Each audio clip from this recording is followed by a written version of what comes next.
Supreme court నిర్ణయం మేరకే తాను విద్యుత్ కమిషన్ నుంచి తప్పుకున్నానని జస్టిస్ నరసింహారెడ్డి తెలిపారు. ఇక తన ప్రెస్ మీట్ లో ఎలాంటి అంశాలను బయటపెట్టలేదన్నారు. ఇప్పటికే విద్యుత్ ఒప్పందాలపై విచారణను పూర్తి చేశారన్న ఆయన నిజానికి శనివారం నివేదిక సమర్పించేందుకు సిద్ధం చేశామన్నారు. ఇప్పటి వరకు తాను సీఎం రేవంత్ రెడ్డిని కలవలేదని, ఫోన్లో కూడా మాట్లాడలేదన్నారు. అంతేకాదు కమిషన్ జీవో ఇచ్చినా ఇప్పటి వరకు తనకు ఒక్క రూపాయి కూడా రాలేదని జస్టిస్ నరసింహారెడ్డి స్పష్టం చేశారు.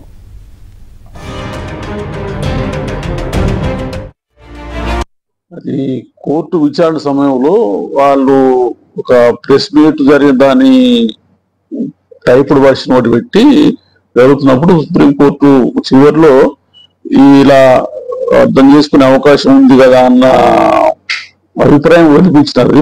అంటే నిర్ణాయకమైన అభిప్రాయం కాకుండా కొంచెం అనేసరికి then I said when this court is of that view, let me step down చేసింది. తప్ప ఎక్కడ వాళ్ళు అభిప్రాయం వినిపించి this amounts to revelation of view are expression of view అని ఇక్కడ చెప్పలేదు.